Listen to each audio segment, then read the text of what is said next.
Barangay Love Stories. Love Stories.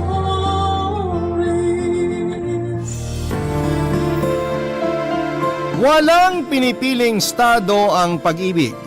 Kapag tinamaan ka nito ay wala kang nakikitang kapintasan. Lahat ay puro maganda, makulay at masaya. Minsan kahit paulit-ulit tayong nasasaktan ay hindi pa rin tayo sumusuko. Umaasa pa rin tayo na madudugtungan pa ang pag-ibig kahit pareho na kayong nasaktan. Ikaw kapuso, hanggang kailan ka aasa sa pagmamahal na walang kasiguraduhan?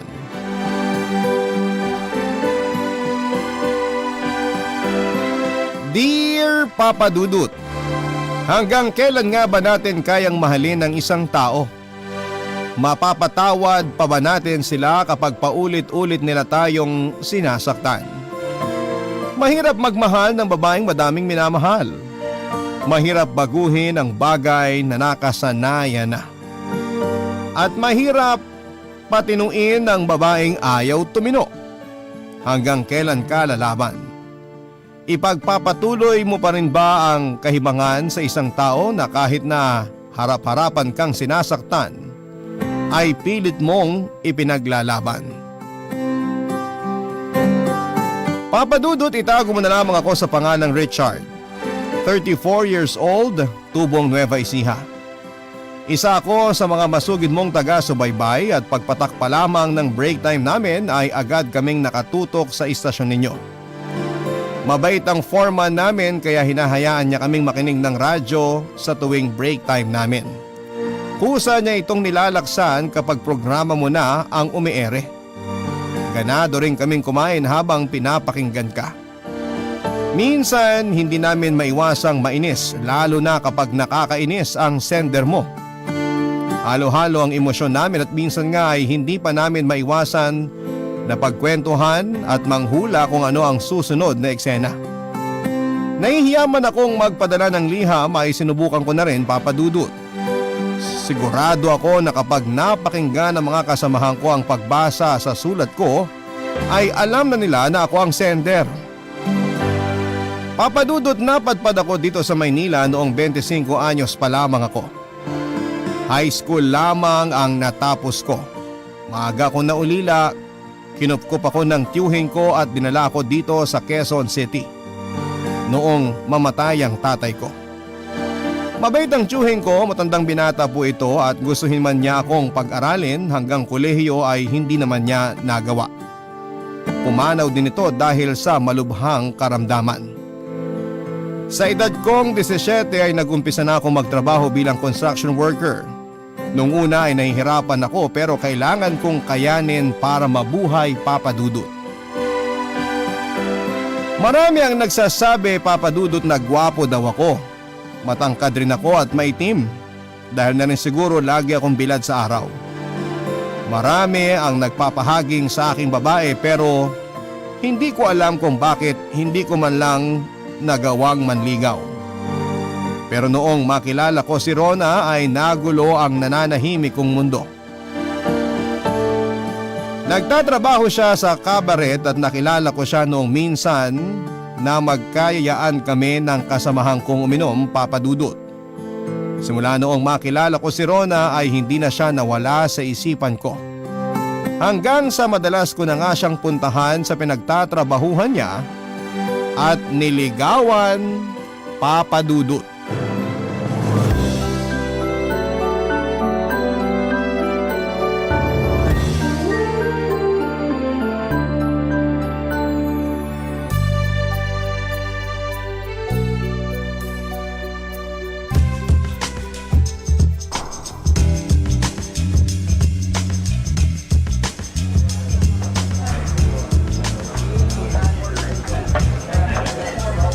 Hi, Rona. Ay, ikaw pala. Ano nga uli pangalan mo? Richard, nakalimutan mo na agad? Pasensya ka na ha. Sa dami kasi ng taong nagpupunta dito araw-araw, hindi ko na natatandaan lahat. Alam mo na, ano bang atin? May nag-table na ba sa'yo? Wala pa. Kasi maaga pa eh. Pero mamaya lang sure ako na meron na. Ikaw, baka gusto mo akong buwena manukan. Okay lang ba? Oo naman, may baon ka ba? Baka mamaya mabitin lang ako sa'yo ha. Bagong sweldo ako ngayon, huwag ka mag-alala. Ay gusto ko yan! Ano pang hinihintay mo? Halika na! Halika, dito ka sa tabi ko para magkarinigan tayo ng maayos. Lakas kasi ng music. Sigurado ka? Okay lang ba na sa tabi mo ako uupo? Ay, wawa! Huwag mo sabihin hindi ka pa sanay sa ganitong klase ng lugar. Teka, virgin ka pa? Hindi na, ano ka ba? Hindi lang ako masyado pang sanay. Pero pasasanay din ako. Sus! Aminin mo na, virgin ka pa no? Huwag ka mag-alala, hindi ko naman pagsasabi. Ang saya naman! Pwede bang huwag ka maingay, nakakahiya? Huwag ka na maiya, mga walang yading yung mga yan. Napakaswerte ka naman sa gabing to, makakatikim ka ng virgin! Kadalasan kasi sa mga lalaking kumukuha sa akin, kundi amoy lupa, sanay na. Marami ka ng karanasan? Hindi ka na virgin? Nagpapatawa ka ba? Ano sa palagay mong gagawin namin kapag nilabas kami ng lalaki? Magtititigan? Nakakatawa ka ha? Sang bundo ka pa galing, kuya? Bakit wala kang alam? Nagpapatawa lang ako para maiba lang ang usapan. Alam mo, di mo ako basta maluloko. Kilatis ko na lalaki kung sanay o hindi pa. Dito ka lang sa tabi ko. Huwag kang mag-alala, akong bahala sa'yo mamaya. Sasayawan kita ng lambada na may kasawang cha-cha. Naku, hindi ako marunong sumayaw. Papanoorin na lang kita. Mukhang hindi ka marunong sumayaw kaya umanda ka mamaya. Makakarating ka sa ikapitong langit. Hindi ko masyadong naiintindihan ang sinasabi mo. Mabuti pa siguro, umorder ka na. Mabuti pa nga, para maaga pa, mabinyagan na kita kagad. Nabinyagan na ako. Tsuhin ko sa probinsya, nagbinyag sa akin. Imbe! Ano ba tong lalaking ka-table ko na to? Nagtatanga-tangahan ka lang ba? O tanga ka talaga? Huwag ka nga pa inosente, hindi na nakakatuwa. Hindi ako nagtatanga-tangahan. Hindi ko lang talaga masyadong nauunawaan ang sinasabi mo. Sabi mo kasi, bibinyagan mo ako. Nabinyagan na talaga ako ng tsuhin ko nung grade 6 ako. Ilang taon ka na ba? Di ka naman mukhang bata. 34. 34 ka na pero wala ka pang alam sa ganitong usapan? Ginuguyo mo ba ako? Sa edad mong yan, hindi ka pa nakakaranas makipag-A-E-I-O-U? Alam ko naman ang AEIOU. Pinag-aralan ko yun ng elementary. Ay, tanga. Hindi na ibig sabihin.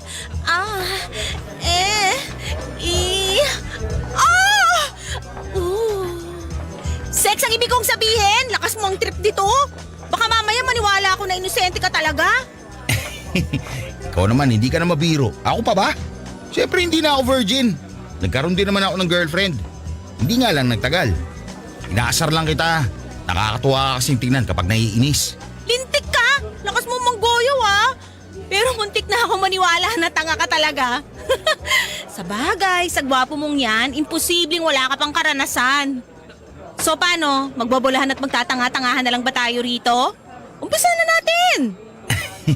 Tara, game na! Umorder na tayo.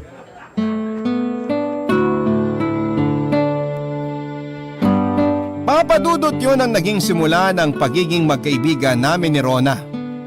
Napadalas ang punta ko sa kabaret na pinagtatrabahuhan niya hanggang sa niligawan ko siya. Nung una ay nag-aalangan pa ako at ilang beses kong pinag-isipan kung itutuloy ko ang panliligaw sa kanya. Alam ko na hindi siya kagaya ng ibang babae. Marami na siyang karanasan sa lalaki.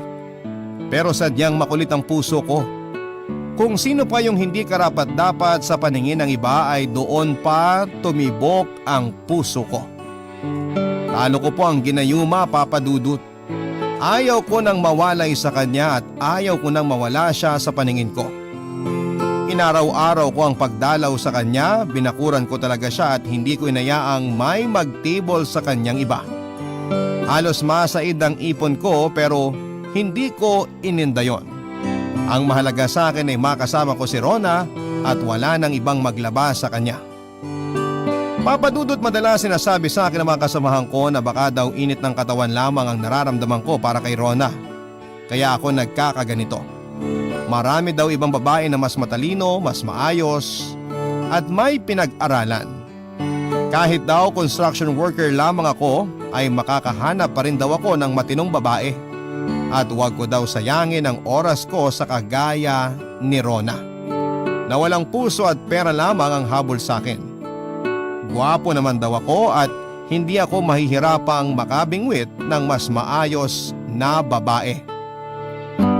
Papadudot, alam ko na tama naman ang sinasabi nila sa akin pero hindi ko kayang labanan ang nararamdaman ko. Mahal ko si Rona at tanggap ko kung ano ang pagkatao niya. Naging girlfriend ko siya at kalaunan ay inaya ko na siya na magsama na lamang kaming dalawa, Papadudot. Hindi ko na kasi kaya na makita siya na hinahawakan o inilalabas na kung sino-sinong lalaki. Hindi ko ma-imagine na may ibang lalaki na hahalik sa kanya. Para akong pinapatay sa tuwing pumapasok sa isipan ko ang mga bagay na yon. Nung una ay hindi pumayag si Rona. Pero dahil na rin sa pagmamahal niya sa akin ay napapayag ko rin siya. Nagsama kami, Papadudot, naging maayos naman ang samahan namin. Pinatigil ko na siya sa pagtatrabaho. Maraming kapitbahay ang nagtaas ng kilay at kung ano-ano ang sinasabi tungkol kay Rona. Pero hindi niya pinapansin. Katwiran niya, sanay na siyang humarap sa mga taong hindi nagkakasala. Alam na niya kung paano harapin ang mga ito. Palaban si Rona at hindi ito magpapatalo. Kaya madalas ay nagtataas na lamang ng kilay ang mga ito at hindi na nagkokomento ng kung ano pa. Masaya ako, Papadudot, pero habang tumatagal ang pagsasama namin ay unti-unti nang lumalabas ang tunay niyang ugali. Bungangera siya at sa una lang pala siya mabait, Papadudot.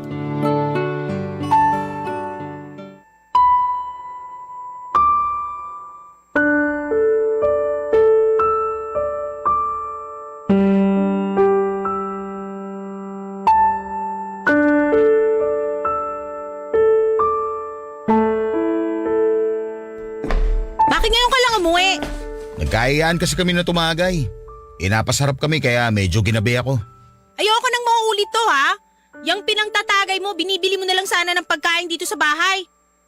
Siya nga pala, dumating na yung bill ng kuryente at tubig ha. Sige na, ako nang bahala. Babayaran ko na lang pag sahod ko. Siguraduhin mo lang na mababayaran mo ha. Baka mamaya minom ka na naman, bigla tayong maputulan. Ito naman, wala ka bang tiwala sa akin? Huwag ka na magalit. Nagkayaan lang talaga kami kanina. Hindi na mauulit, pangako. Paubos na rin bigas natin. Wala na rin akong pangkuskus sa muka. Oo na, sige na. Bibili na lang tayo pag sahod ko. Ano ba, ulam? Eh di sardinas. Sardinas? Sabi mo sa akin kanina mamamalengke ka. Eh may nakita ko kanina magandang bestida eh. Binigay sa akin ng mura kaya yun, binili ko na. Inuna mo pa ang bestida kaysa sa bigas? Pwede ba sa susunod unahin mo muna ang pagkain bago ang mga luho na yan? Buti sana kung nakakain yung bestida binili mo. Nagre-reklamo ka? Bakit ikaw? Inuuna mo pa yung pakikipag-inuman kaya sa umuwi ng maaga? Tsaka anong luho pinagsasasabi mo dyan? Simula nung magsama tayo ni isang maayos na damit, di mo pa ako nabilan. Yung mga panty ko nga eh, kundi butas pang lola na yung iba sa luwag. Ang dami mo pa namang damit eh. Maayos pa naman yung mga yun. Isa pa, hindi ka naman umaalis. Sa susunod, unahin mo munang bilhin ng mga kailangan kaysa sa kung ano-ano. Hoy, para sabihin ko sa'yo, ikaw ang may gustong magsama tayo. Ikaw ang nagpumilit na tira ako dito. Akala ko kasi kayang-kaya mong bigay sa akin yung mga kailangan ko kaya sumama ako sa'yo. Akala ko pag sumama ako sa'yo gagawin mo akong prinsesa. Nangako nga ako ka pa sa akin na pako lang lahat. Kung alam ko lang nalolosyangin mo lang ako at gugutumin, sana di na lang kita sinamahan. Sana nagtiyaga na lang ako sa mga amoy lupang customer ko. Hindi naman kita ginugutom ah. Nasa iyo naman lahat ng sweldo ko. Ano pa bang nirereklamo mo? Para isang beses lang ang umuwi na kainom, nakasigaw na kaagad yung bunganga mo. Sinong di mapapasigaw? Uwi ka ng lasing tapos pagpapakaini kita ng sardinas, magagalit ka? Kung muwi ka ng maaga, di sana ilaga ako tong sardinas para mas masarap. Kakainit ka ng ulo? Ikaw pa talaga may gana magalit ha? Paano di ako magagalit napaka-reklamador mo? Buti sana kung malaki iniintrega mong pera sa akin pambili ng pagkain, ₱300 lang yon. Palagay mo makakabili ako ng lechon sa binibigay mo? Makakabili ka sana ng maayos na ulam kung hindi mo ginastos sa walang kakwenta-kwentang damit. Hoy! Kung ang pagbili lang ng damit ko ang pinuputok ng butsi mo, hayaan mo, babayaran kita! Hindi naman yun ang punto ko eh. Ang sa akin lang naman, sana inuuna mo ang dapat unahin.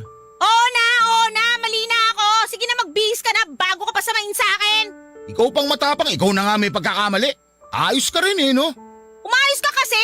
Bilisan mo at kumain ka na pagkatapos mong magbihis. Baka hindi kita matansya, mabato ko sa mukha mo tong pinggan. Hindi na, nawala na ako ng gana.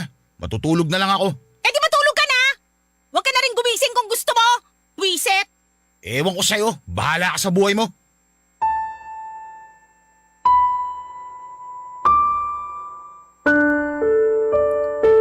Lumabas ang pagiging bungangera ni Rona Papadudut, kaya madalas ay nag-aaway na kami. Ayaw ko man siyang patulan ay hindi ko talaga mapigilan minsan. Nakakairita na kasi lalo na at wala namang kabagay-bagay ang ipinagliligalig niya. Nakakabanas pala kapag may asawa kang bungangera, Papadudut. Lalo na kapag uuwi ka ng pagod. Sa halip na lalambingin ka o kaya naman ay itatanong kung kumain ka na, ang isasagot sa iyo ay puro kabalastugan. Minsan ay parang ayoko nang umuwi. Minsan din ay pumapasok na sa isipan ko na iwanan na lamang siya at hayaan na siyang bumalik sa pinanggalingan niya. Pero sutil ang puso ko, Papadudut, dahil kahit ganoon ang ugali niya ay mahal ko pa rin siya. Papadudot, pagod na ako sa kanya pero hindi ako makaalsa sa kanya. Lalo na at buntis siya. Ayoko kasi na lumaki ang anak ko na walang nanay o tatay, kaya inis na ako sa kanya ay tinitiis ko na lamang yon. Kung hindi ko nga lamang iniisip na buntis siya, malamang ay napatulang ko na siya, Papadudot. Ako na sana ang pinakamasayang lalaki sa buong mundo dahil magiging tatay na ako. Pero dahil sa ugali niya ay mas madalas ang inis na nararamdaman ko, Papadudut. Barangay Love Stories. Barangay Love Stories. Papadudut, tiniis ko ang kagaspangan ng ugali ni Rona. At sulit naman ang pinagtiis ko dahil isinilang niya ang anak ko. Babae ang anak ko, Papadudut, at kamukhang kamukha ko siya. Para kaming pinagbiyak na bunga. Babaeng version ko daw ang anak ko. Sobrang saya ko nang makita ko ang anak ko, Papadudut, at nawala na rin ang pag-aalinlangan ko nang makita ko ang anak ko. Marami kasi nagsasabi sa akin na baka daw hindi akin ang bata. Dahil may kumakalat na chismis na nakikita daw nila na may ibang kinakausap ang asawa ko kapag wala ako. Katwirang ko na lamang sa kanila ay hindi naman nakakabuntis ang pakikipag-usap lang. Hindi ko pinansin ang sinabi nila at napatunayan ko ngayon nang ako ay maging ama na. Walang kaduda-duda yon. At ilalaban ko ng bardagulan ang magsasabi na hindi ko anak ang batang isinilang ni Rona. Papadudot, halos 6 na buwan pa lamang nakakapanak si Rona ay malas naman na nawalan ako ng trabaho. Halos ibenta na ang ibang gamit namin na naipundar para lamang may panggastos kami at makain. Lalo nang umasbok ang bunganga ni Rona, Papadudut. Pero malas talaga ako at kahit na anong gawin ko ay hindi ako matanggap-tanggap sa trabaho. Papadudut, dahil hindi ako makahanap ng trabaho ay nag-decide si Rona na siya na lamang ang magtatrabaho. Pikit mata kong nilunok ang pride ko. Ako ang lalaki, ako dapat ang magtatrabaho. Pero nabaliktad ang mundo dahil ako naman ang palalamunin ni Rona. Nakikinikinita ko na kung gaano na naman uusok ang bunganga nito. Lalo na at ako ang magiging palamunin niya. Ayaw ko man siyang payagang magtrabaho ay wala naman akong magagawa. Wala akong mahanap na trabaho at pareho kaming magugutom kung hindi siya kikilos. Waitress ang inaplayan niya sa cabaret na pinasukan niya dati. Hindi na babaeng bayaran, kaya kahit papaano ay hindi na ako masyadong nag-aalala. Pero mas dumalas ang aming pag-aaway dahil sa kung ano-anong naririnig ko. Ayaw ko man itong pakinggan, ay may mga pagkakataon talaga na napipika ako, Papadudut.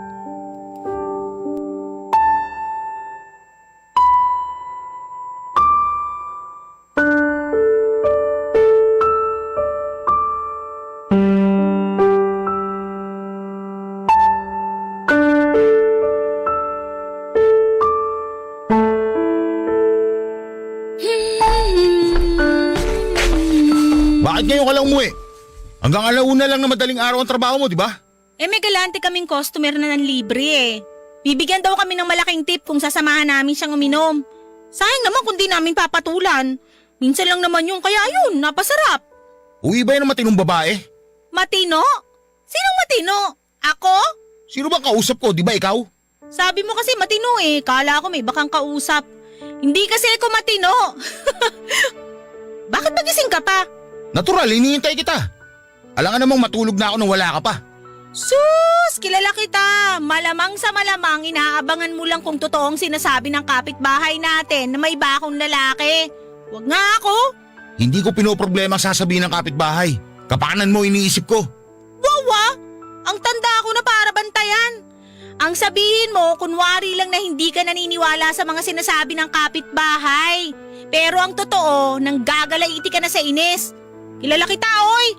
Tsaka bulagbay ang mga kapitbahay natin.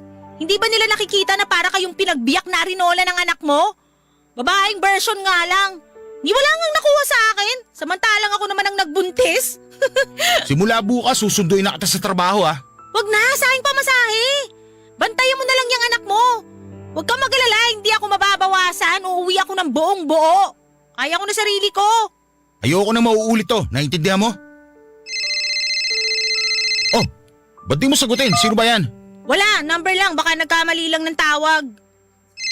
Sasagutin mo ba yan o ako sasagot? Huwag mo akong inuutusan. Mauna na ako matulog. Baka mamaya mabanas ako sa'yo. Bato ko sa mukha mo tong cellphone. Ikaw ba ang matapang? Hoy, hindi porket ikaw nagpapalamon sa akin, may karapatan ka ng pendihuhin ako. Asawa mo ako. May karapatan ako magalit sa'yo. Hoy, hindi pa ho tayo mag-asawa. Hindi pa tayo kasal. Kaya wala ka pang karapatang pigilan ako sa kung anong gusto kong gawin. Kaya asawa mo ako o hindi, hanggat nasa pamamahay kita, may karapatan ako magtanong. Ay, wawa! Sige, hayaan mo. Hahanap ako ng lalaking matandang mayaman na may sariling bahay at hindi matanong naghaya mo. Hindi ka nakakatawa. Hindi rin naman ako nagpapatawa eh. Natatawa lang ako sa sarili ko. Akala ko kasi pag sumama ako sa'yo, magiging maayos ang buhay ko. Akala ko maaahon ng kagwapuhan mo na yan yung sarili ko sa lusak. Akala ko ikaw nang kasagutan sa matagal ko nang pinapangarap. Akala ko mabubusog ako ng pag-ibig. Pusang gala, malolosyang pala ako ng kagwapuhan na yan eh. Ang sad! Matulog ka na. Mamaya na, di pa ako inaantok eh. Usap muna tayo. Ito gusto mo, di ba? Takting yan. Alam mo ba pakiramdam ng hindi mo na magawa yung mga dati mong ginagawa? Hindi ka na maganda gaya ng dati? Yung wala ng customer na ikaw ang laging napipiling ilabas? Kasalanan mo to eh. Kasalanan mo kung bakit ako nagkaganito. Hindi ko alam ang sinasabi mo. Inahon kita sa lusak dahil mahal kita. Gusto kong mabago ang buhay mo. Tinanggap ko ang pagkatao mo kahit alam ko na pagtatawanan lang ako ng iba. Tinanggap ko ang nakaraan mo. Tinanggap ko lahat-lahat sa'yo. Kaya wag mo ako sisisihin na parang ako pa ang pinakamalaking pagkakamali mo. Dapat nga pagpasalamat mo pa yung ginawa ko sa'yo eh. Oo, inahon mo nga ako sa lusak. Inahon mo lang pero di mo ako inalis. Ginutom mo pa nga ako eh. Ipagpasalamat? Saan? Puro paghihirap naman ang naranasan ko sa'yo. Napakain ba ako ng masarap ng kagwapuhan mo? Di ba hindi? Kaya wag kang magyabag na inahon mo ako. Kasi kung inahon mo ako sa lusak, sana hindi na uli ako babalik dun sa bar. Puro kayabang. Sige na, matutulog na ako. Ayoko na makipagtalo sa'yo. Tabi nga! Papadudo talo ko pa ang sinampal na mga sandaling yon. Tama si Rona. Hindi ko siya nabigyan ng magandang buhay, pero minahal ko naman siya at inalagaan. Nagkataon lamang na hindi siya kontento sa kung ano ang kaya kong ibigay. Palagi niyang pinamumukha sa akin ang mga kakulangan ko, Papadudot. Hindi ko gusto ang mga nangyayari sa amin pero wala akong choice. Ginagawa ko naman ang lahat para hindi na siya bumalik sa dati. Kaya lang ay mailap talaga sa akin ang pagkakataon. Isipin ko pa lamang na may ibang lalaking hahawak sa kanya ay para na akong pinapatay. Pero wala akong magawa, Papadudot. Kung iisipin ko ang pride ko, pare-pareho kaming mamamatay sa gutom. Kung extra man ako ay kulang na kulang talaga, lalo na at may anak na kami. Ilang pagkain ang tinis kong hindi kainin para lamang makatipid. Katwiran ko ay mas kailangan ng anak ko ang pagkain. Sana nakikita din ni Rona ang sakripisyo ko, Papa Dudut. Nagpatuloy sa ginagawa niya si Rona.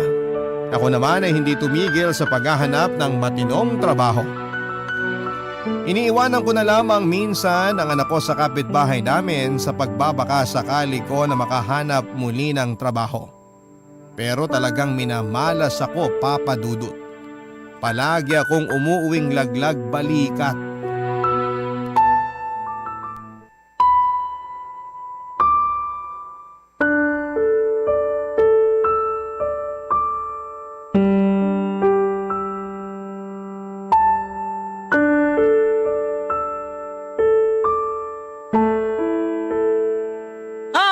Anong ginagawa mo rito sa tapat ng bahay? Hinihintay kita. Sino yung kasama mo kanina? Dati kong customer, nilabas ako. Ba't ba? Anong bakit? Hindi ka ba nahihiya sa mga tao? Nagpapahatid ka pa talaga? Nananadya ka ba? Pwede ba? Huwag mo nga akong talakan dito, nakakahiya sa mga tao. Nakakahiya? Nahiya ka pa pala ng lagay na yan? Hinatid lang ako, nakakahiya na. Mas okay nga kasi nakalibre ko ng pamasahe. May pandagdag pa ako sa panggatas ni baby. Ipapakain mo sa anak mo galing sa Ano? Ha? Ba't di mo tuloy? Pamumokpok? Bakit? Ano ba ako nung nakuha mo? Santa? Pinapaalala ko lang sa'yo ha. Ako bumubuhay sa pamilya natin. Pamumokpok ang pinangbubuhay ko sa inyo kaya wag ka nang maraming sinasabi. Pumasok ka na sa loob ng bahay.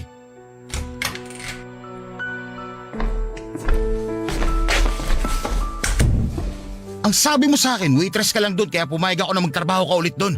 Waitress naman talaga pinasukan ko eh. Pero kakarampot lang ang sweldo. Baka sa gatas pa lang ng anak mo kulang na. Hindi ko na alam kung anong gagawin ko sa'yo. Siguro nga tama ang mga kapitbahay natin. Tama pala sila eh. Di sila na lang ibahay mo. Tutal sa kanila ka naman pala naniniwala. Simula bukas, hindi ka na papasok sa trabaho. Ay talaga ba? Bakit? May trabaho ka na? Wala pa. Pero hindi yun ang pinag-uusapan natin dito. Basta, hindi ka na papasok simula bukas. Wala ka bang trabaho? Tapos matitigilin mo ako sa trabaho? Ano yan, joke? Magutom na tayo pare-pareho kaysa ganyan ang ginagawa mo. Ayokong lumaki ang anak mo na ganyan ang nakikita sa'yo. Kung gusto mo mamatay sa gutom, ikaw na lang.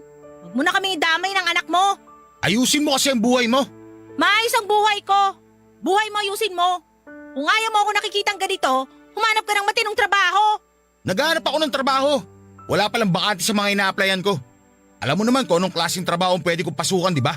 Hindi ko kasalanan kung hindi ka makahanap ng maayos na trabaho.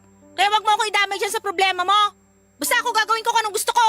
Asawa mo ko kaya may karapatan akong pigilan ka. Hindi nga tayo mag-asawa, di ba? Kaya wala kang karapatan na bawalan ako. Alam natin pareho na ang kakainin ng anak natin ang mahalaga. Kaya pwede ba, santabi mo lang muna yung wala sa lugar mong pagsiselos? Masisisi mo ba ako? Kung ikaw nasa kalagayan ko, matutuwa ka ba? Oo naman. Lalo na kung ang kakalantariin mo paldo-paldo ang pera. Alam mo, kung ako sa'yo, gayahin mo na lang din ang trabaho ko. Tutal, wala ka din naman mahanap na trabahong matino eh. Di gayahin mo na lang ako. Naisip mo pa talaga ang bagay na yan? Okay ka rin, oh. Bakit naman hindi? Gwapo ka, maganda ka katawan. Sigurado ako na maraming matrona mahuhumaling sa'yo. Kung gusto mo, ako nahahanap ng parokyano mo eh. Hoy, hindi tong oras ng pagbibiro ah. Ay, hindi ako nagbibiro. Sa kara mo na yan, kikita tayo ng malaki. Iinom mo na lang ng alak at iligo. Kinabukasan, okay na yan. Sa umpisa lang mahirap pero pag nasanay ka na, easy-easy na lang yan. Napaka-imposible mo talagang babae ka. Huwag ka nga choosy. Kung ready ka na, sabihin mo lang. Ewan ko sa'yo, wala kang diri. Papa Dudut, gusto kong manginig sa galit dahil sa mga pinagsasabi ni Rona. Pero pinili ko na lamang ang hindi siya patulan. Hindi ko akalain na maiisip niya ang mga ganong bagay at gusto ko siyang unawain, pero hindi pa rin maabot ng isipan ko ang mga sinasabi niya sa akin. Kahit siguro wala na akong kapera-pera ay mas pipiliin kong magutom at manghingi ng pagkain sa kalye kesa ibenta ang katawan ko at manira ng pamilya ng iba. Maaring may mga punto na palagay ko ay tama siya pero hindi ko maatim na buhayin ang anak ko na galing sa masama. Hindi ko po hinuhusgahan ang pagkatao ni Rona pero hindi ko na kaya, Papa Dudut. Gusto ko na siyang iwanan pero hindi ko alam kung papaano. Hindi ko alam kung paano bubuhayin ang anak ko. Wala akong trabaho kaya pikit mata kong tinanggap ang harap-harapan niyang pambabasto sa akin. Ngayon ko lang naisip na sana pala ay sinabayan ko ng pag-aaral ang pagtatrabaho ko noon para kahit papaano ay nakahanap ako ng matinong trabaho. Nakakalungkot man ang sinapit ng kapalaran ko, Papa Dudut, ay kailangan kong harapin at tanggapin para sa anak ko. Barangay Love Stories. Barangay Love Stories. Papa Dudut, nagtiis pa ako ng ilang buwan sa ginagawa ni Rona. Hindi po ako nawala ng pag-asa at alam ko na may awa ang Diyos at makakahanap din ako ng trabaho. Gabi-gabi akong nagdarasal na sana ay makahanap ako ng trabaho at mabait ang Diyos. Dahil nakahanap ako ng trabaho na tumatanggap ng high school graduate lamang. May nagbukas ng bagong grocery store sa malapit sa amin at isa ako sa maswerteng natanggap. Kahit may edad na ako ay nakapasok pa rin ako bilang bagger boy. Mabait ang manager doon at tinanggap ako, mas madali ang trabaho kumpara sa pagpapala ng semento at paghahakot ng hollow blocks. Sinabi ko kay Rona ang tungkol sa trabaho ko at sinabi ko sa kanya na kapag nag-umpisa na ako magtrabaho ay titigil na siya sa pagtatrabaho. Pero gaya ng inaasahan ko ay pinag-awayan namin ang tungkol sa bagay na yon. Alam ko na may hirapan akong kumbinsihin siya dahil ayaw nito na nung nakatali sa bahay lamang.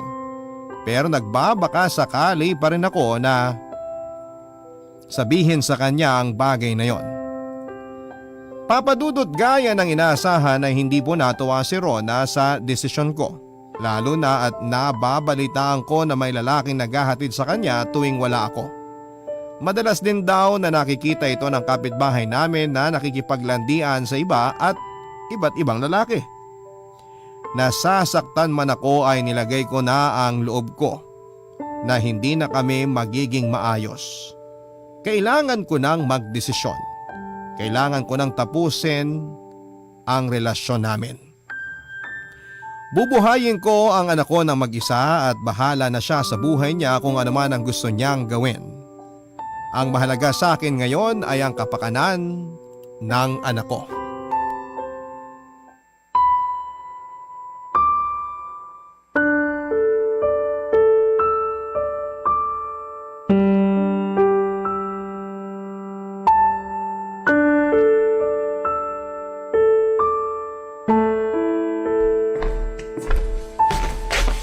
Magpalit ka na ng pambahay. Mag-uusap tayo pagkatapos. Ay naku, mamaya na tayo mag-usap pagising ko. Ngayon tayo mag-uusap. Pwede ba? Pagod ako. Wala akong panahon sa mga kadramahan mo na yan. May trabaho na ako.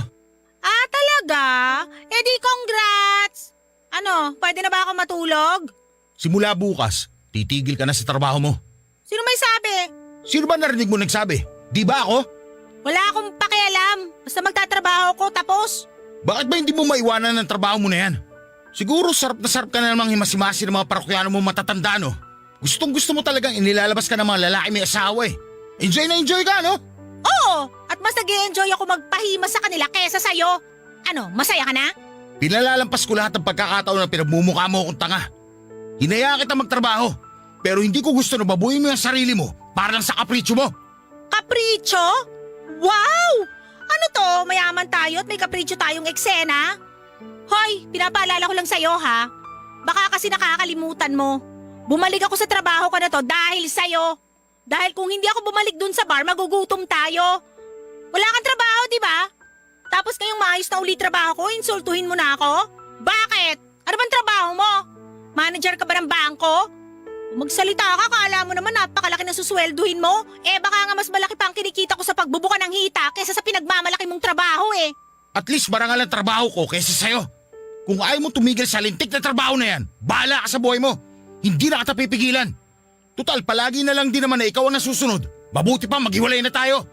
Wala din naman silbi ang mga ginagawa ko para sa'yo eh. Ako pa talaga hinamon mo ng hiwalayan ha? Ako pa talaga? Wawa? Pero sige, pagbibigyan kita. Maghiwalay na tayo. Oo, maghihiwalay tayo. Palalakihin ko ang anak ko ng maayos at hindi ko siya igagaya sa'yo. Sa akin ang bata, ako ang nanay. Ako ang dapat magpalaki sa kanya at hindi ikaw. Paano mo palalakihin ang anak mo? Isasawa mo sa kabaret? Hindi ako papayag! Hindi ako ganun kasamang ina para gawin ko yan sa sarili kong anak. Mahal ko ang anak ko. Oo, pokpok ako pero ni minsan, hindi ko pinabayaan ang anak ko. Pinili kong bumalik sa pagiging ganito para hindi kayo magutom. Alam ko na hindi maganda ang ginagawa ko pero wag mo akong huhusgahan sa paraan ng pagpapalaki ko sa anak ko. Hindi tayo matatapos sa pag-uusap kung pareho tayo hindi magpapatalo. Alam ko na alam mo na hindi mo magagampanan ng tungkulin mo sa anak mo kung hindi ka aalis sa trabaho mo. Kapaanan lang ng bata ang iniisip ko. At ako, hindi ka pa ka na ng anak ko ang iniisip ko? Nung panahon na wala ka pang nahanap na trabaho, di ba pamumokpok kong sumalba sa atin? Alam ko! Kaya nga ngayon na may trabaho na ako, pinapatigil na kita dyan sa ginagawa mo. Kasi ayaw ko na ng ganitong buhay. Alam mo na kung may pagpipilian lang ako, hindi kita hayaang magkaganyan ulit. Hindi mo alam kung anong nararamdaman ko sakit sa tuwing hindi ka umuwi ng gabi. Nasasaktan ako, maisip ko pa lang na iba-ibang lalaki umahawak sa'yo. Pero wala akong magawa. Dahil alam ko na kailangan mong gawin yun para mabuhay tayo. Alam mo naman pala ano pinagdadrama mo? Alam mo, mabuti pa pagkagising ko na lang tayo mag-usap ng maayos. Pagod ako, wala ba akong tulog? Mamaya paggising ko, pag-uusapan natin lahat.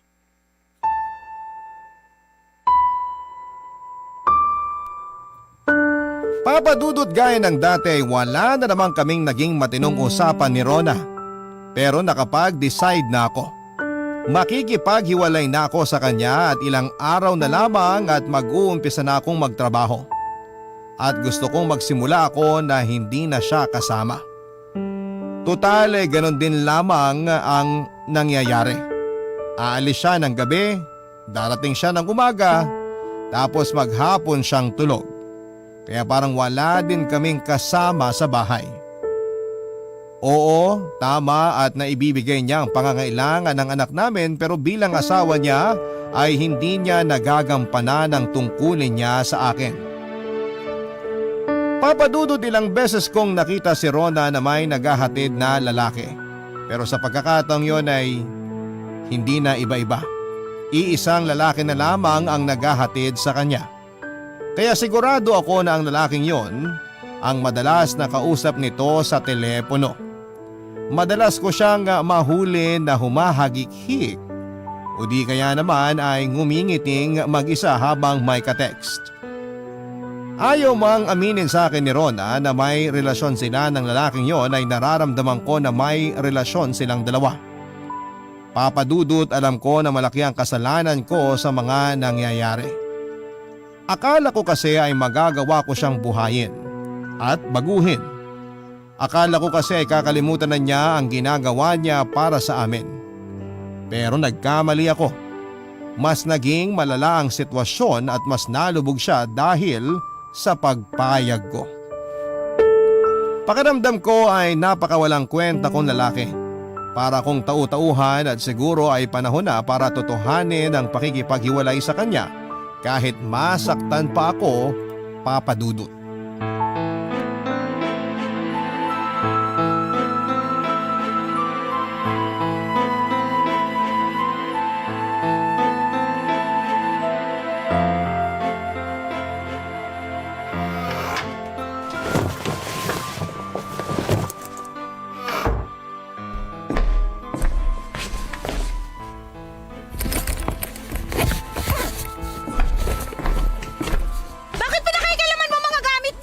Umalis ka na dito. Hindi ko na kaya ang ginagawa mo. Sumama ka na doon sa lalaki mo at pabayaan mo na kami ng anak mo dito. Ano na naman to, Richard? Ang aga-aga! Buo na ang desisyon ko. Maghiwalay na tayo. Sige, maghiwalay na tayo kung gusto mo pero sasama ko anak ko. Sa akin ang bata. Hindi mo siya mababantayan na maayos. Kaya ko siyang alagaan. Sa palagay mo, papayag ang lalaki mo na isasawa mo ang anak mo sa'yo? Babae ang anak mo. Para kung may gawin siyang hindi maganda, may magagawa ka ba? Kaya kong protektahan ang anak ko. Talaga? Bakit? Nakakasiguro ko ba na ibibigay sa'yo ng lalaki mo ang lahat? Alam ko na may asawa din ng lalaki mo. Paano kung may gawin silang masama sa anak ko? Kapag nalaman ng pamilya ng lalaki mo ang totoo, hindi ka ba nag-iisip? Maawa ka naman sa anak mo. Alam ko na mahihirapan ako. Pero mas mababantayan ko ang anak natin dahil may trabaho ka na rin. Pinag-isipan ko na yan bago pa ako magkatrabaho. Alam ko na kung anong dapat kong gawin. Ipaubayan mo na sa akin ang anak ko. Pangako, hindi kita guguluhin. At kung sakali na... At kahit wala akong kwentang ina sa paningin mo, hindi ako gagawa ng bagay na ikasasama ng anak ko. Kaya nga ako bumalik sa trabaho na to, di ba? Kasi sa ating dalawa, ikaw ang walang kwenta. Oo, alam ko. Malaki ang kasalanan ko kaya lalo ka nalugmok. Pero sumusobra ka na eh. Ang sabi mo sa akin, waitress lang ang trabaho mo. Bakit pumapayag ka na ilabas ng mga kung sino-sinong lalaki? Hindi ako nakikipag-sex sa lahat ng lalaki nagte-table sa akin. Pinipili ko lang. Ipinagmamalaki mo pa talaga na pinipili mo lang ang lalaki sinasamahan mo? Ha? Ayos ka rin talaga eh, no? Hindi ka man lang kinilabutan sa sinasabi mo. Wala ka na kahihiyan. Wala naman akong dapat ikahiya sa ginagawa ko. Bakit? Mapapakain ko ba kayo kung mahihiya ako? Ang kapal din naman ng mukha mo. Kung magsalita ka parang hindi ka nakinabang sa ginagawa ko ah. Kung may iba lang ako pagpipilian, alam mo na hindi ako papayag na magtrabaho ka ulit sa lugar na yon. Alam mo na gusto kitang iahon doon, kaya kita ibinahay, hindi ba? Kasi ang akala ko magbabago ka. Akala ko rin magbabago ako. Akala ko din ikaw ang sagot sa matagal ko nang pinangarap na mag-aahon sa akin sa lusak. Okay lang naman sa akin na hindi ka mayaman eh. Kasi sino ba naman ang lalaking mayaman na mag-aahon sa kagaya ko, di ba? Kaya kahit na alam ko na hindi mo kayang ibigay lahat ng gusto ko, sumama pa rin ako sa'yo. Ayoko umabot tayo sa ganito eh. Mahal kita at alam mo yan. Alam ko rin na napakalaki ng kasalanan ko sa'yo. Pero huwag na natin idamay ang bata. Mahal ko ang anak ko. Ikaw ang higit na nakakakilala sa akin. Alam mo kung gaano ko kamahal ang anak ko. Maaring hindi ako naging mabuti. Ako rin kung gaano kakabuting ina. Pero mas magiging maayos ang bata kung saan siya mapupunta. Mag-uumpisa ka na naman ba ng panunumbat? Hindi. Pasensya ka na kung hindi maganda naging dating ng mga salita ko. Pero kabutihan lang naman ni baby ang gusto ko eh. Sige, papayag ako maiwan sa'yo yung bata. Pero pangako mo sa akin na hindi mo siya ilalayo sa akin. Gusto ko na ako pa rin ang kikilalanin niyang ina. Pangako, hindi ko siya ipagkakait sa'yo. Hindi ko siya kukwentuhan ng mga bagay na makakasira sa pagkatao mo. At kung sakali na dumating ang panahon na makahanap ako ng babaeng makakasama habang buhay, hindi ko pa rin siya pababayaan. Siguraduhin mo lang na hindi masasaktan ang anak ko. Hindi mangyayari yon. Maraming salamat sa pag-unawa mo. Ay, salamat din at pasensya na. Siguro hindi lang talaga tayo para sa isa't isa. Mauna na ako. Hindi mo man lang ba halikan ng anak mo bago umalis? Hindi na. Baka mamaya bitbitin ko pa siya. Maigi na yung hindi ko na siya hahawakan. Sige, ikaw. Akin. Buntis na rin daw ito. May mga nagbibiro pa na kapitbahay na baka daw sa akin din ang ipinagbubuntis nito pero dinaan ko na lamang sa tawa. Bago kasi kami naghiwalay ni Rona ay matagal nang walang nangyayari sa amin. Kaya alam ko na hindi sa akin ang bata. Sa bibi ko ngayon lamang ako sigurado na anak ko dahil kamukhang kamukha ko siya. Kung magkakaroon man siya ng anak sa iba ay ayos lamang naman. Masaya na ako para sa kanya, ang mahalaga sa akin sa ngayon ay ang buhay naming dalawa ng anak ko. Papa Dudu, tinuon ko na lamang ang buhay ko sa pagpapalaki sa anak ko at sa pagtatrabaho. Inupahan ko ang kapitbahay namin para bantayan ang anak ko. Alas 9 ng umaga hanggang alas 5 lang ng hapon ang trabaho ko. Kaya may time pa ako para maalagaan ang anak ko. Maayos ang buhay namin mag-ama, siya ang nagiging lakas ko at inspirasyon. Ang makipagbalikan sa akin, hindi daw naging maayos ang samahan nila ng lalaking ipinalit niya sa akin. Mas masahol pa daw ito sa akin. Mas gugustuhin pa daw niyang maghirap kasama ako at ang anak ko kesa manatili sa lalaking sinamahan niya. Papa Dudut, hindi ko alam kung ano ang iisipin ko ng mga sandaling yon. Wala na akong nararamdaman para kay Rona, kasabay ng pag-alis niya ay ang paglalaho ng nararamdaman ko para sa kanya. Papa Dudut, ipinakilala ko siya sa anak niya. Ayaw sumama sa kanya ng bata noong una dahil hindi naman ito lumaki na kasama siya.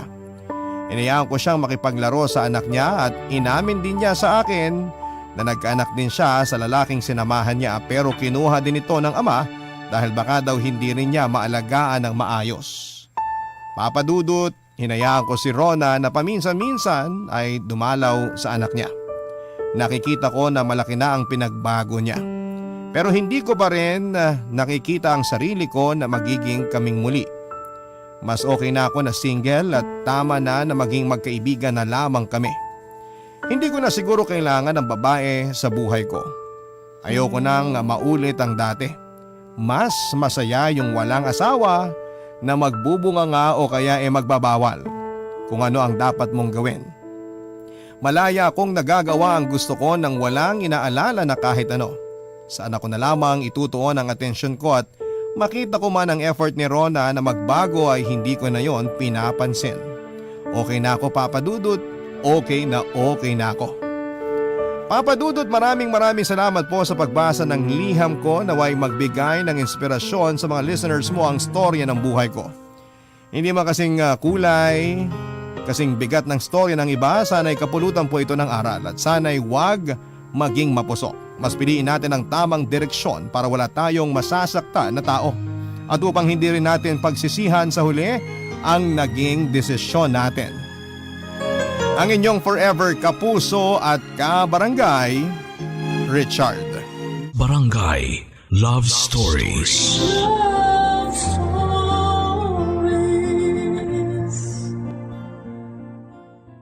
Barangay LS 97.1. 97.1. Number 1. Forever. Kabarangay, i-share mo ang iyong barangay love stories. Sabay-sabay nating pakinggan ang iyong kwento ng pag-ibig, buhay at pag-asa. Ipadala lang sa barangaylovestories@yahoo.com. Barangay Love Stories. Love stories. Ikaw kapuso, naranasan mo na bang ma-reject ng taong iyong minahal? Dear Papa Dudut, isang mapagpalang araw sa iyo Papa Dudut. Bago ko po simulan ang lahat ay gusto ko lamang i-explain sa listeners ng Barangay Love Stories ngayong tanghali na hindi lang po ako ang nagpadala ng sulat sa inyo Papa Dudut, kundi 6 kaming magkakaibigan. Last month lang kasi ay nabuo ulit ang barkada namin after 5 years at napagkatuwaan naming isulat ang sari-sarili naming story para na rin alalahanin ang kaibigan naming namayapa na. Nakagawian na kasi naming makinig sa inyong programa noong magkakasama pa lamang kami. Kaya naging core memory na po kayo sa aming magbabarkada. Nag-decide kaming ipadala sa inyo ang kwento namin para naman maranasan din naming mag-share ng story sa inyo Papa Dudut. Tawagin niyo na lamang po ako sa pangalang Jaira. 35 years old na po ako sa ngayon at isang housewife. Magsisimula po ang kwento ko 10 years ago at kung papaano nabuo ang barkada namin. 6 po kaming magkakaibigan. Una ko nakilala ang best friend kong si Phoebe, nakababata at classmate ko mula grade school hanggang college. Sa parehong school noong college naman namin naging kaibigan si Maya, na kalaunan ay naging roommate ni Phoebe. Napasok naman sa grupo sina Mark at Apollo noong nagsimula na ako magtrabaho sa opisina. Katrabaho ko po sila na ipinakilala ko kina Phoebe at Maya noong nag-celebrate ako ng 25th birthday ko. Huling nakasali sa barkadahan namin si Juno na aksidente lamang namin noong nakilala sa isang bar. Mag-isa lamang siya noon na nakitable sa amin dahil puno na noon ang bar na yon.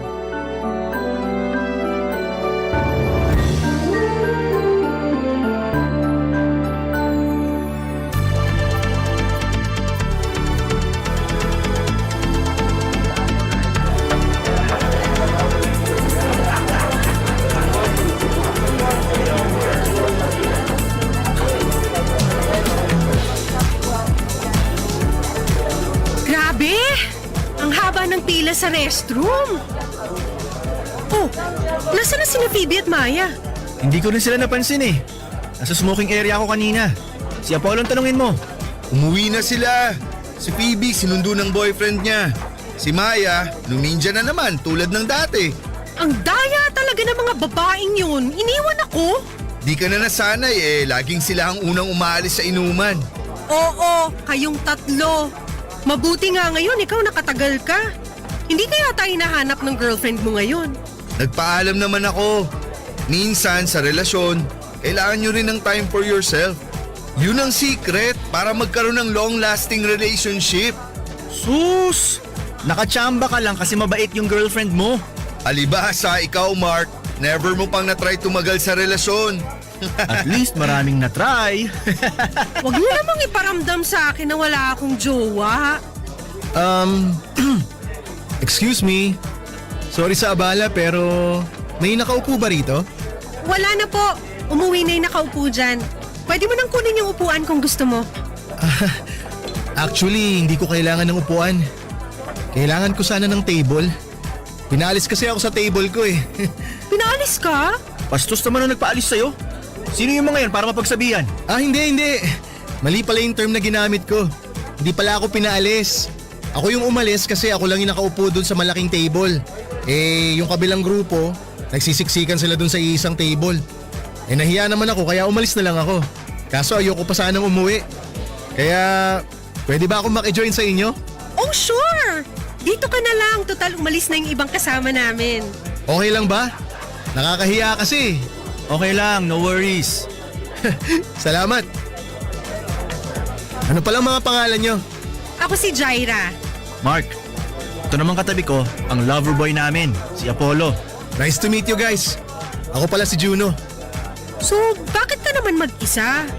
Wala lang, trip ko lang. Kaso, wrong timing yata. Ang dami palang tao ngayon. Sabado kasi. Punong-puno talaga mga bar ngayon.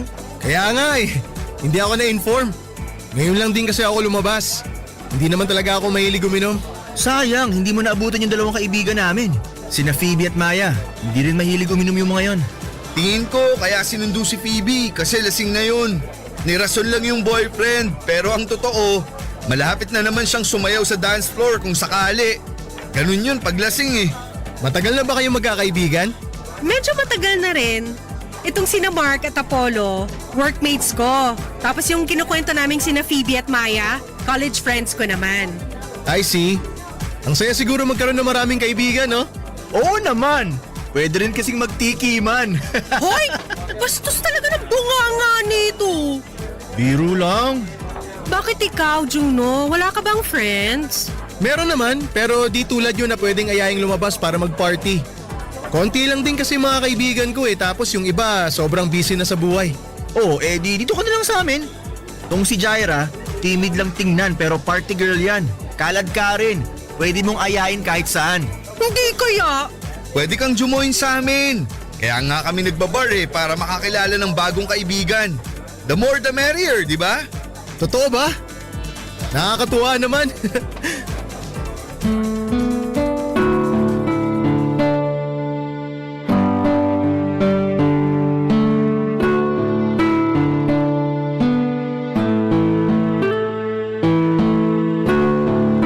Since then ay naging close na namin si Juno, Papa Dudut. Tuwing lumalabas ang grupo namin para kumain, mag-inom or mamasyal ay lagi naming iniimbitahan si Juno. Hanggang sa tumagal ay tuluyan na rin siyang naging parte ng barkada namin. Papa Dudut, sa isang barkadahan minsan ay hindi maiiwasan na may mga taong nagkakainlaban.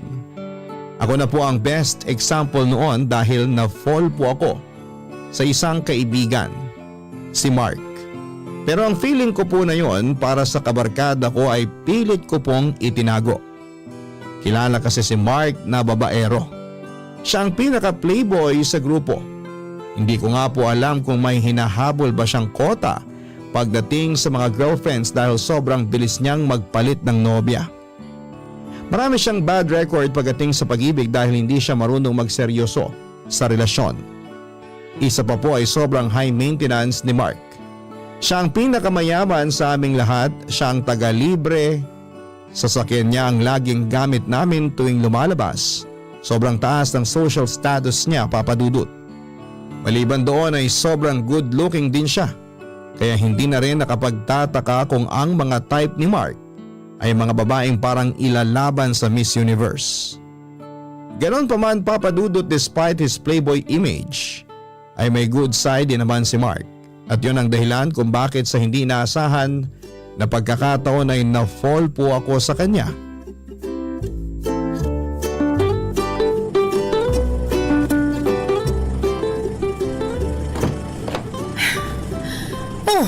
Nasaan na yung iba? Nauna na sila, sumakay yung dalawa kay Apollo. Ba't ang tagal mo? Sorry, nalate ako. Okay lang. 30 minutes lang naman kami naghintay sa'yo. Sorry na, tinanghali kasi ako ng gising eh. Yan kasi. Hilig makipagpuyitan sa mga kachat. Wala akong kachat, no? Masama lang kasi pakiramdam ko. Oh, bakit? May sakit ka? May sinat. Naligo kasi ako agad kahapon kahit basa ako ng pawis. Kaya yun, nilagnat ako. Pero okay ka na. Medyo masakit katawan ko ngayon actually. Check mo dyan sa may glove compartment sa harapan mo. May pain reliever ako dyan. Ang gulo ng compartment mo, ha? Ano? May gamot ba? Eto, nakita ko na. Talagang may gamot ka rito. Parang Boy Scout ha, laging handa. Ako pa. Oh, eto tubig. Salamat. Aba, ang sweet ah. Siyempre naman. Ganto ko kaalaga sa mga kaibigan ko.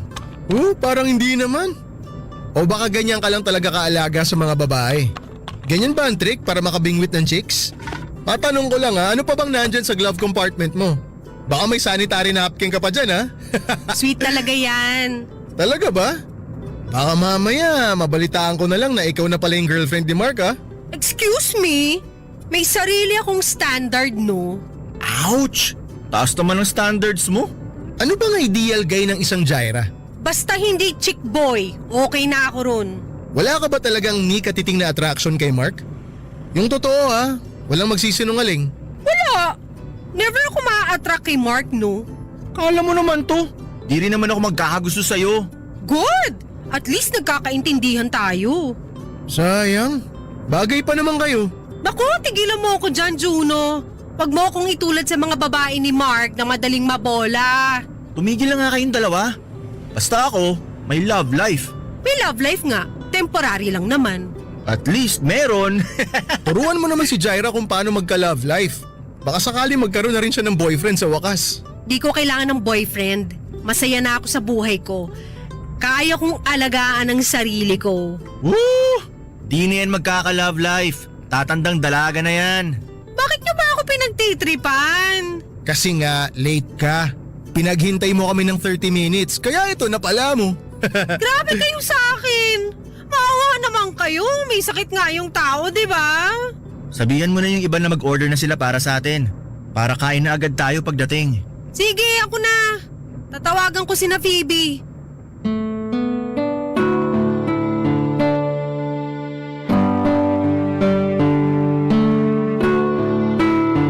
Papadudot na sanay na ang buong barkada sa pagiging sweet ni Mark pagdating sa amin. Pero iba kasi ang naging dating nito sa akin. Sigurado ako na karamihan sa mga kababaihan ay agree sa akin kapag sinabi kong nakaka-inlove talaga ang mga lalaking maalaga. Ang pagiging caring ng isang lalaki ang isa sa mga katangian na gusto kong meron ang magiging future boyfriend ko. At ugaling yon ay na kay Mark.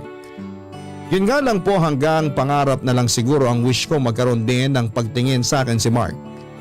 Mas may chance pa yata na manalo ako sa loto kesa magkagusto siya sa akin.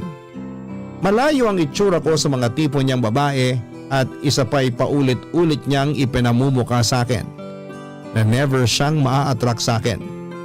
Totoo naman po yun papadudot dahil kung i-compare ko ang sarili ko sa mga past girlfriends ni Mark ay wala akong kalaban-laban. Para akong kinakalawang na bakal kumpara sa mga naging girlfriend niyang gold at diamante. Aminado ako na no boyfriend since birth po ako papadudot. Hindi kasi ako yung tipo ng babae na mahilig sumunod sa mga fashion trends. Okay na sa akin ang naka-t-shirt at jeans at hindi rin ako nagsusuot ng makeup. Wala akong arte sa katawan, walang palamuti, plain Jane ang datingan. In short ay boring po akong tao. Average girl na ngang tingnan, wala pang gandang ilalaban. Kaya sa halip na aminin ang totoo kong nararamdaman para kay Mark, ay minabuti kong solohin at itago na lang ang katotohanan. Barangay Love Stories. Barangay Love Stories. Mahigit 5 years ko pong sinolo ang feelings ko.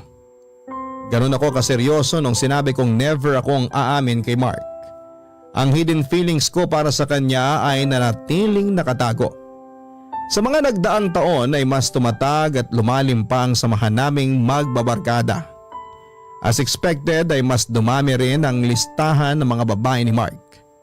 Kung si Jessica Soho ay samut-saring awards ang may pagmamalaki, si Mark ay iba't ibang babae ang may pagmamayabang. Kung may world record nga lang sa pinakamaraming ex ay baka siya po ang makakuha nito. Sa loob po ng 5 years ay ako na lang noon ang wala pang karelasyon. Pressured nga ako noon dahil tuwing lumalabas ang barkada namin ay ako lamang ang walang kapareha. Sa aming anim, si Phoebe ang unang nagkaasawa. Si Apollo naman ay proud pa rin sa kanyang long-time girlfriend. May ka-live-in na noon si Maya kasama ang nobyo nito samantalang si Juno ay may sarili na ring partner. Lagi nga akong inaasar noon ng grupo na magmadre na lamang ako kung wala akong planong maghanap ng jowa. Ang hindi nila alam ay may rason ako kung bakit that time ay wala pa rin akong boyfriend. Dahil ang puso ko noon ay hawak-hawak na ni Mark kahit wala siyang kamalay-malay dito.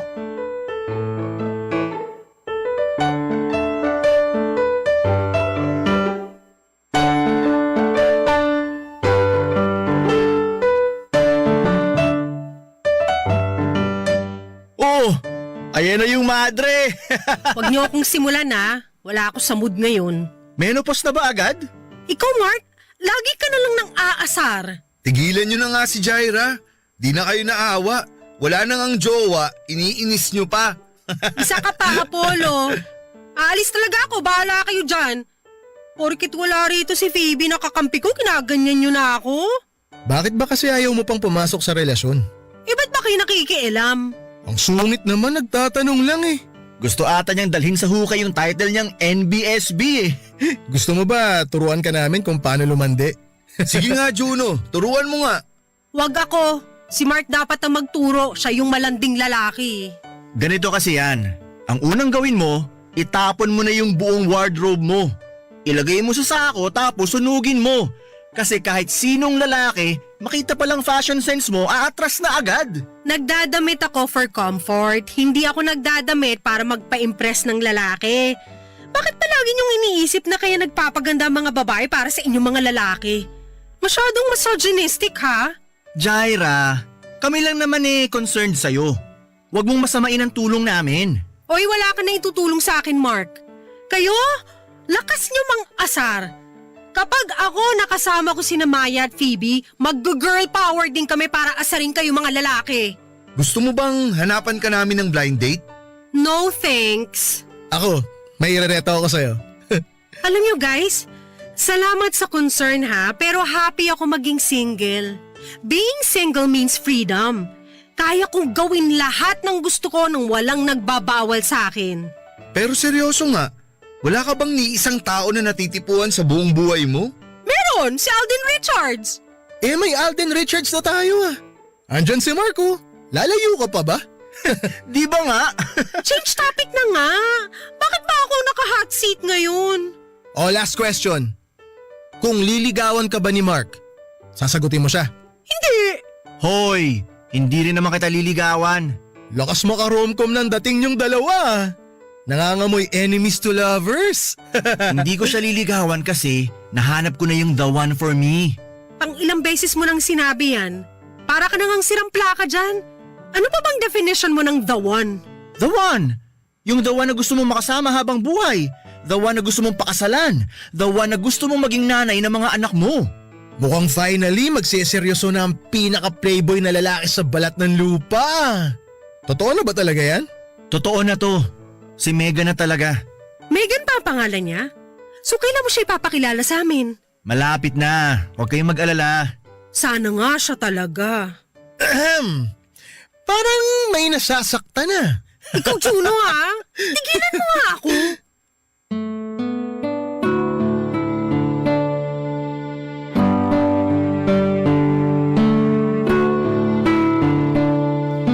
Papadudot happy rin naman ako na finally ay seryoso na si Mark sa babaeng idinedate niya.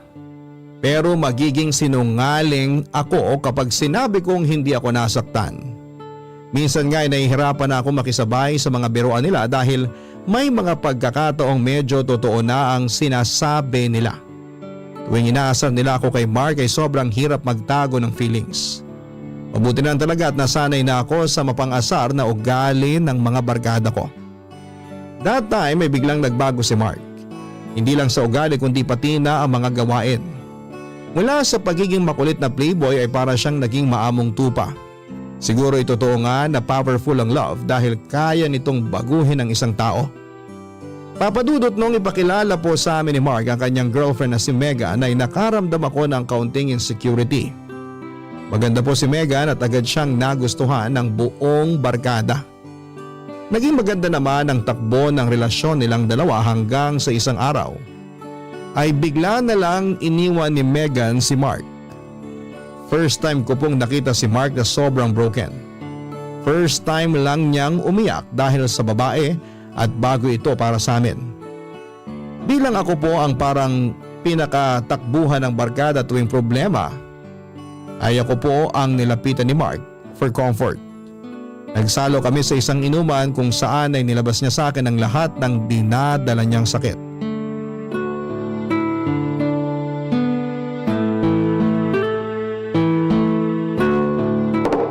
Ayan, mag-inuman tayo.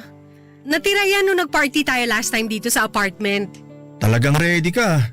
Kung usapang broken, kailangan talaga may alak para iyak kung iyak.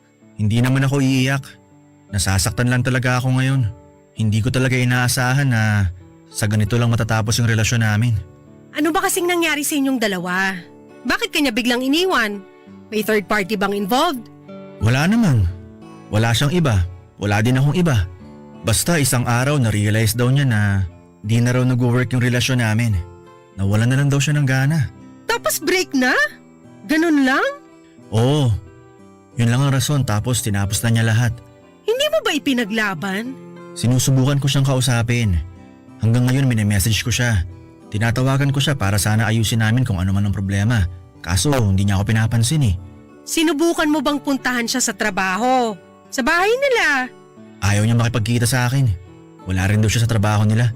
Baka naman may nagawa ka na ikinagalit niya. Hindi kaya. Hindi ko alam. Kung meron man, wala siyang sinabi sa akin. Baka naman may personal problem. Pero bakit kailangan niya akong iwan? Bakit hindi niya explain ng maayos? Or totoo nga siguro na hindi ka na niya mahal kaya ganun. Sakit naman nun. Siya na eh. Alam mo yun? Corny pakinggan pero siya na talaga yung babae na gusto ko eh. Yung true love ko. Ang hirap pala ng ganito no? Yung ikaw ang iniiwan. Siya rin ata yung pinakamatagal mong girlfriend, di ba? Siya nga. Kasi si Megan na talaga ang gusto ko makasama hanggang sa pagtanda ko. Sagutin mo nga ako ng totoo. Mahirap ba akong mahalin? Hindi. Kung alam mo lang, marami ang nagmamahal sa'yo. Parang wala naman. Akala mo lang wala kasi nasa ibang tao yung puso mo. Pero kung bubuksan mo lang ang mga mata mo, makikita mo kung sino ang mga taong nagmamahal sa'yo. Ikaw ba? Ha? Ano ako? Kung mahal kita? Hindi. Ang ibig kong sabihin, kaya ba ayaw mo magka-boyfriend dahil takot kang masaktan? Ayoko magka-boyfriend, hindi dahil takot ako masaktan. May minamahal na akong tao. Kaso nga lang, yung tao na yon, may minamahal ng iba. Yun ang rason kung bakit ayoko pang pumasok sa relasyon. Kung hindi ka niya mahal, bakit sarili mo pinaparusahan mo? Alam mo naman na palang may iba na siyang gusto. Wala eh.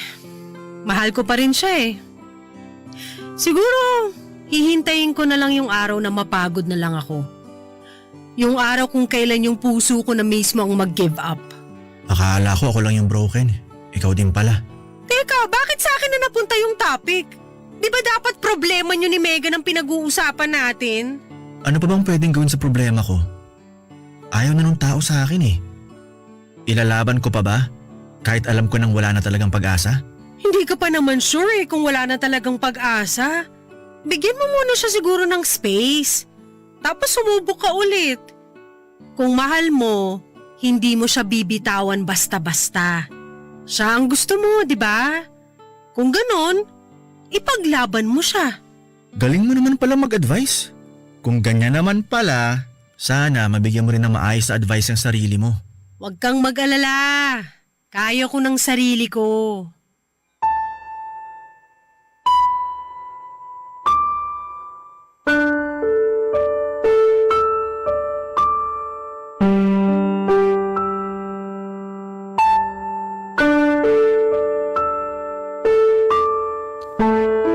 Papa Dudut, buong gabi naming pinagsaluhan ni Mark ang alak habang pinag-uusapan namin ang mga problema namin sa love life. Binigyan niya ako ng mga advice habang wala siyang kamalay-malay na siya na pala ang tinutukoy kong lalaki na matagal ko nang minamahal. Nagkaroon kami ng deep talks at doon ko lang na-realize na marami din palang tinatagong personal issues si Mark, lalo na sa kanyang pamilya. Sa kabila ng pagiging happy-go-lucky nito ay marami rin pala siyang pinagdadaanan. Gusto ko sana noong tawagan pa ang iba pa naming barkada para magkakasama-sama kami. Kaso nga lang ay may trabaho naman noon si Maya. Si Phoebe naman ay nasa out of town kasama ang asawa niya, samantalang si Apollo ay binabantayan ng girlfriend niya sa ospital. Out of reach naman si Juno, Papa Dudut. Pagkatapos po naming mag-inuman ay nagpaalam si Mark na uuwi na, pero hindi ko siya pinayagan dahil akala kong lasing na siya. Pinilit ko siyang matulog sa apartment at akala ko noon, Papa Dudut, ay wala ng problema. Pero nung nakatulog ako ay bigla na lang akong nagising sa tawag ni Juno. Naaksidente raw si Mark at malala ang lagay nito. Noong una ay hindi ako naniniwala dahil hindi ko siya pinayagang mag-drive ng lasing, pero nung i-check ko si Mark sa apartment ay wala na pala siya. Papa Dudut, tumakas siya noong malalim na ang tulog ko. Barangay Love Stories. Barangay Love Stories. Malala ang naging lagay niya at ang balita sa akin ni Juno noong makarating ako sa ospital ay nag 50-50 raw siya. Sobrang natakot ako para kay Mark noon, Papa Dudut. Akala ko ay mawawala na ako ng kaibigan. Nang mga panahong yon ay ako ang nagbantay kay Mark sa ospital. Hindi ko siya iniwan hanggang sa makarecover siya.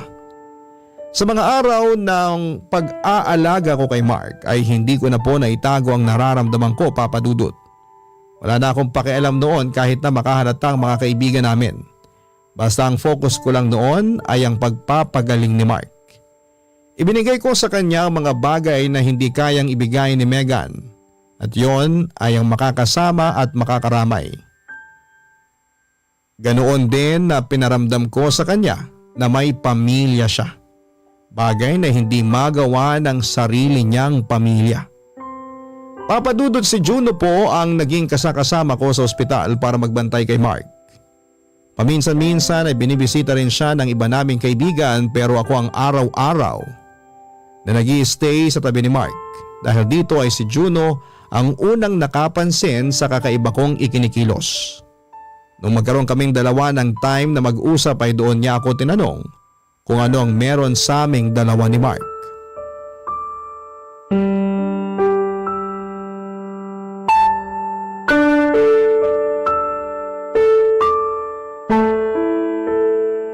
Kumusta na yung inaalagaan mo? Ayun, nagpapahinga na. Ikaw, di ka ba magpapahinga? May trabaho ka pa bukas, di ba? Uuwi na rin ako mamaya. Ikaw, hindi ka ba uuwi? Pauwi na ako.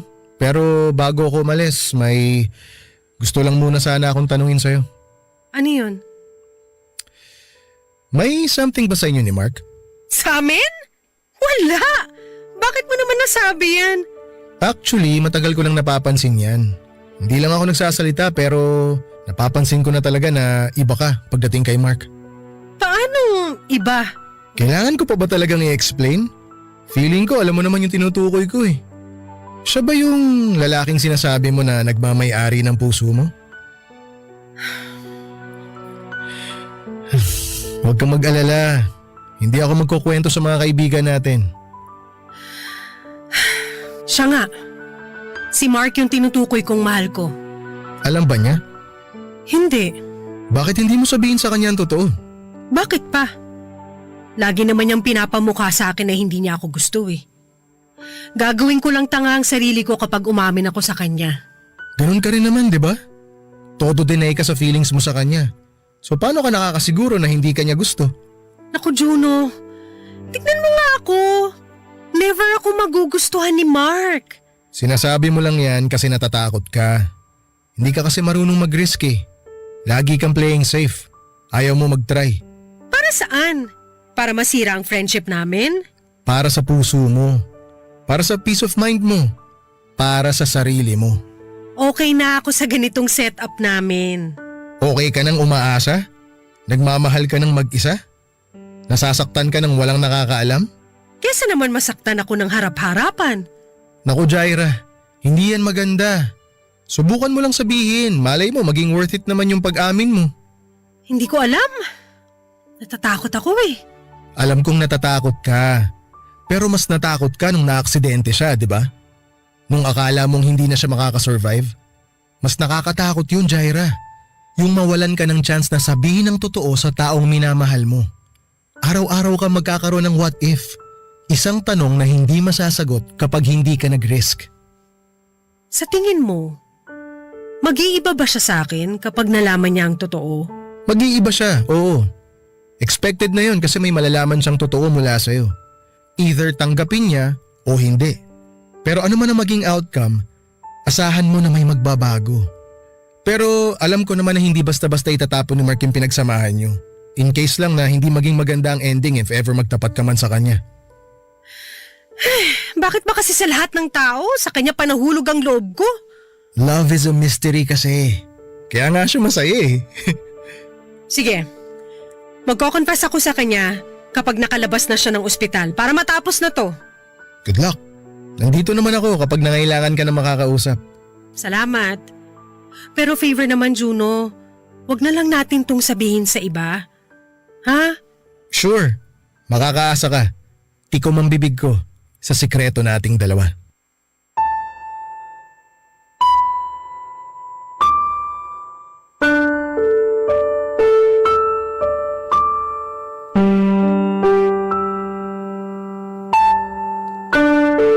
Thankfully ay nag-survive naman si Mark sa nangyari sa kanya. Although kinailangan pa niyang magpagaling sa ospital ng ilang weeks noon para tuluyang mag-heal ang mga sugat niya. After ng pag-uusap namin ni Juno ay nagpa siya kong sabihin na ang katotohanan kay Mark. Ilang araw ko ring binuo ang tapang sa dibdib ko noon bago ako nag-decide na kausapin ang masinsinan si Mark.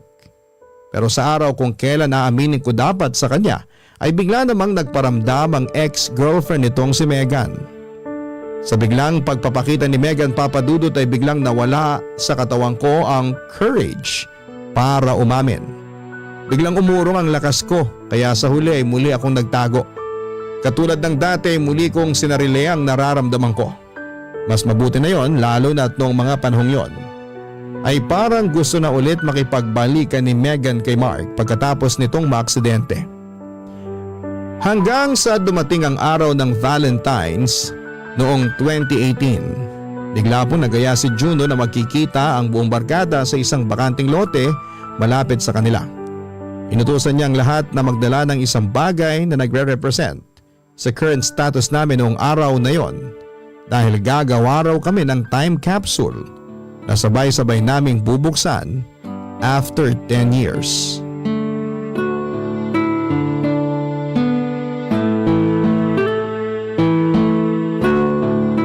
Napagod ako dun ah.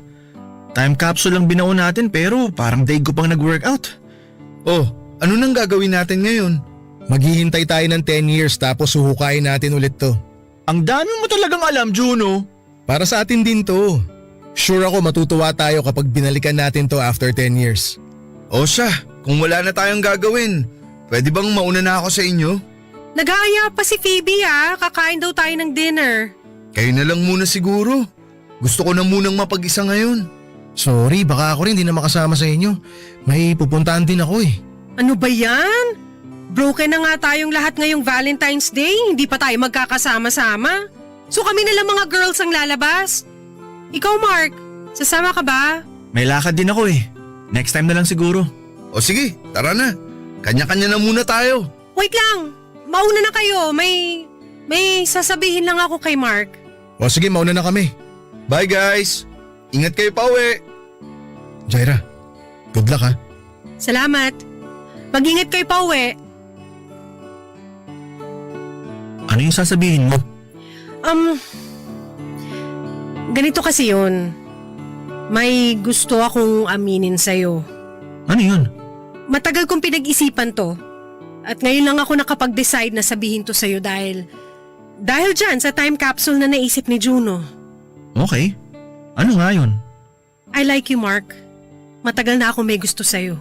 Sa akin? May gusto ka sa akin? Oo, pero alam ko naman na wala akong chance sa'yo. Sinasabi ko lang to para wala na akong tinatagong sekreto. Sorry, pero kaibigan lang talaga ang tingin ko sa'yo ngayon, Jaira. Alam ko naman. Expected ko na rin na yan ang magiging sagot mo. Jaira, sorry ah. Hindi mo kailangang humingi ng tawad. Hindi mo naman kasalanan na wala kang gusto sa akin eh. Kahit na. Sorry pa rin dahil hindi ko kayang ibigay yung inaasahan mo sa akin. No worry, sino ba naman ako, di ba? At least confirmed, alam ko na yung sagot. Hindi ko na kailangang umasa pa. You deserve better, Jaira. Deserve mo ng lalaki magmamahal sa'yo ng totoo. Hindi man ako yun, pero I pray na one day, sa tamang lalaki na mapunta ang puso mo. Thank you. Ikaw din. Sana maging masaya ka na sa love life mo. So ito pala yung rason bakit may pa-time capsule pa si Juno. Broken daw kasi tayo kaya gusto niyang ayusin ang mga problema natin sa araw mismo ng Valentine's Day. Sa totoo lang, yan din ang gagawin ko kaya hindi ako makakasama sa inyo. Pupuntahan ko si Megan. Talaga? Oo. Magsisimula kami ulit. Congrats kung ganun. O sige, umalis na tayo. Baka hinihintay na ako nila Phoebe at Maya. Sige, mag-ingat kayo. Nga pala, pwedeng sa atin na lang dalawa tong nangyari? Wag na sana nating i-share to sa barkada? Sure. Huwag ka mag-alala.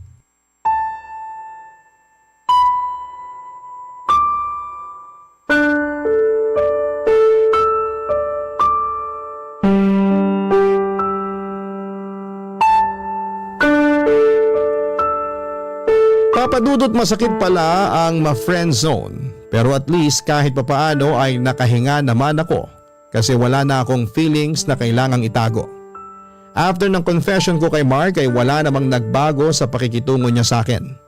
Mas naging close pa kaming dalawa pero this time ay with boundaries na. Lalo na't aware na siyang may feelings na involved sa side ko. Hindi ko malilimutan ang araw na yon. Dahil yon ang araw kung saan ay kumawala ako sa comfort zone ko, papadudot. Nag-take ako ng risk at failed man ang naging outcome ng unang subo ko, at least ay nakapagbigay ito ng confidence sa akin. Nga pala papadudot, kung curious kayo kung anong gamit ang nilagay ko sa time capsule namin noon ay nilagay ko ang sarili kong picture. Gusto ko nakasabay ng pagbaon ng picture kong yon ay ang babaguhin ko na ang attitude ko towards life. Hindi na ako matatakot na magsabi ng totoong nararamdaman ko sa mga tao. Mas magiging risk taker na ako. Magiging open na sa mga feelings ko. Yun po ang ginawa ko the following years at ito ang dahilan kung bakit ko nahanap ang true love ko. Sa ngayon ay isa na po akong housewife kasama ang asawa kong si James at dalawa naming anak. Simula nung nagkaroon kami ng sari-sariling pamilya ay hindi na po nabuo ang barkadahan namin until last month nung nagkaroon kami ng reunion. Isa sa kanila ang nag-migrate na sa ibang bansa, ang isa naman ay hinahanap pa ang kanyang sarili at nasa kalagitnaan ng pagse-self-love. Isa naman ay nagtatrabaho abroad at ang isa ay payapa na ang buhay sa probinsya. Pero kahit na ganon, papadudod, ay forever kong i-cherish ang moments namin hanggang sa ako'y mamatay.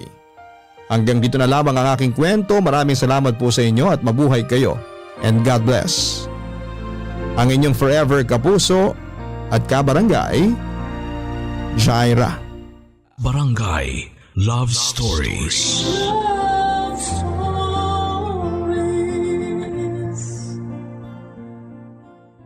Barangay LS 97.1. 97.1. Number 1. Forever. Kabarangay, i-share mo ang iyong barangay love stories. Sabay-sabay nating pakinggan ang iyong kwento ng pag-ibig, buhay at pag-asa. Ipadala lang sa barangaylovestories@yahoo.com.